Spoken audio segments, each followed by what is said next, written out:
Bienvenue à tous dans cette nouvelle vidéo, on se retrouve pour une nouvelle analyse sur les Pokémon de la 9e génération. On continue sur les formes Paradox, on va parler dans cette vidéo de Ramp-L qui est un Pyrax du passé comme vous pouvez le constater. Alors, du coup, Ramp-L qu'est-ce que c'est? C'est un Pokémon de type insecte et combat. Insecte et combat, c'est un type qu'on avait déjà vu avec Cancrelove ou Scarino, hein. Aussi, il y avait aussi Mouscoto, deux Ultra Chimiens du coup qui avaient le même double type. Alors, Insecte Combat, c'est un type qui est assez ambivalent. Parce que d'un côté, il apporte de bonnes choses, comme il peut aussi apporter des trucs plus négatifs. Alors déjà, défensivement, c'est globalement un type assez équilibré.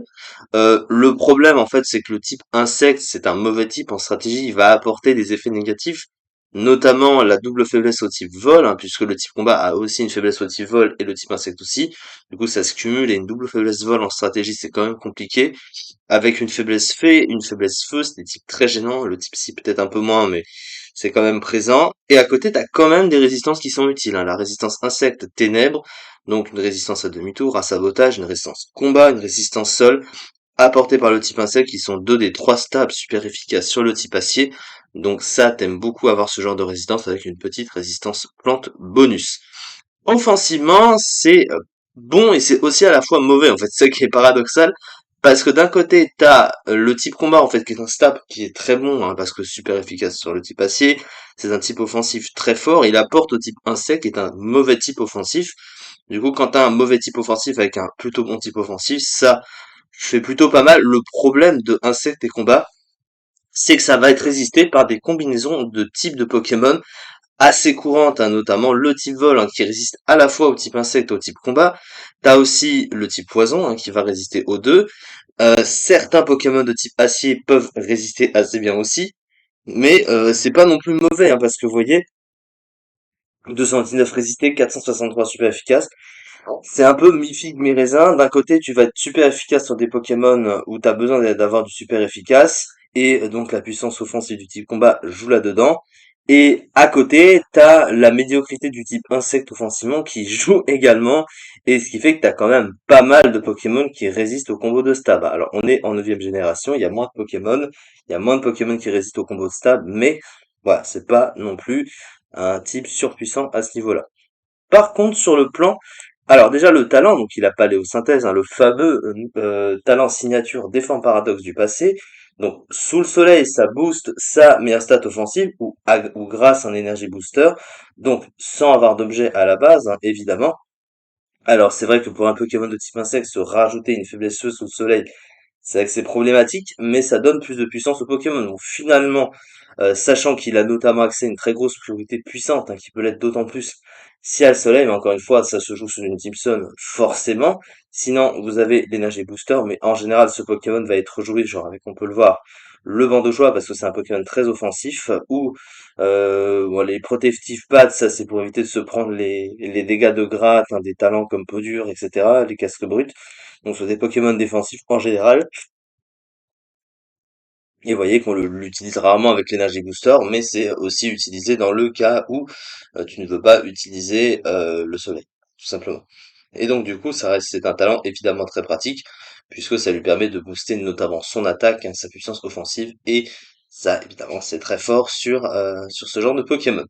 Sur le plan des statistiques, c'est globalement correct, on va dire, on va pas lui demander beaucoup plus, même si ça aurait pu être mieux, évidemment. Alors, il a une bonne puissance offensive quand même, 135 en attaque, c'est fort, hein, c'est même très fort. Euh, et donc, du coup, ça lui donne vraiment une bonne puissance de frappe. À côté, un bulk qui est suffisant, je pense, pour un Pokémon offensif quand même. Alors, il y a une défense assez faible de 79, mais comme il a gonflette, on va dire que c'est moins pire. Il a 85 en PV, 150 SPDF, une très bonne défense spéciale par contre, et une vitesse par contre pas folle de 81. La vitesse c'est toujours problématique sur un Pokémon offensif, mais bon, quelque part, comme il a du bulk, qu'il a gonflette, qu'il peut taper fort, bon, c'est moins pire qu'autre chose, on va dire.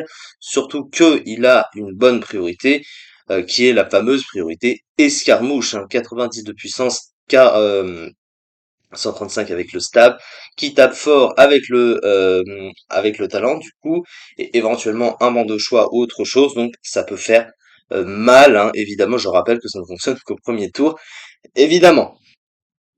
Surtout qu'à côté, bah, il se tape un Moufoul qui est plutôt pas mal.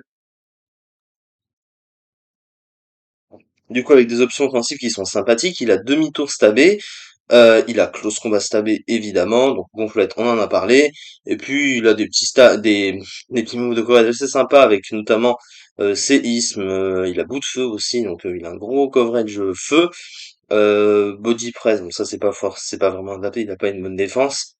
Il a surpuissance aussi, mais on peut préférer close combat parce que même si ça baisse la défense, tu tapes quand même fort hein, à côté. Et ça te nerfe pas parce que si t'es plus rapide que le Pokémon adverse ou sinon t'as le demi-tour hein, qui peut te faire quitter le terrain, revenir et rebalancer des close combat derrière, ça évite de... En fait, tu peux pas spammer sur puissance, alors que tu peux très bien avoir gonflette puis close combat qui va faire mal. Donc finalement, voilà. Il a aussi éclair fou, mais ça c'est un recul. Il a psycho de boule.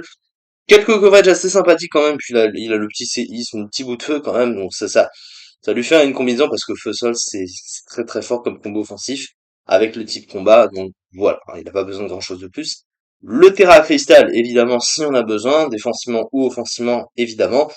Il n'y a pas un moufoule de soutien de fou à côté, comme l'Ave Pirate, il n'a pas atterrissage, hein, notamment, donc ça c'est ce qu'on peut reprocher pour un Pokémon offensif, c'est bien d'avoir un bon move de sang parfois. Ça aurait pas mangé de pain, hein, très clairement. Donc ce Pokémon, bah, assez intéressant quand même, parce qu'il a une bonne puissance. Après, il va souffrir du problème des Pokémon de type insecte, hein. Ça c'est vrai que les types insectes se synergisent assez mal dans les teams à cause de leur faiblesse gênante notamment. Mais c'est pas un mauvais Pokémon non plus. Alors il est pas overused, hein, il est underused ce Pokémon. Et il est quand même bien classé en underused par contre, hein. Il est cinquième, donc il est top tier underused, donc un peu plus de 17% du tiers. Donc quand même, ce Pokémon est pas inintéressant à voir donc ce que ça donne par la suite. Merci beaucoup donc de m'avoir suivi pour cette petite vidéo et on se retrouve très prochainement bien sûr pour la suite. Merci beaucoup.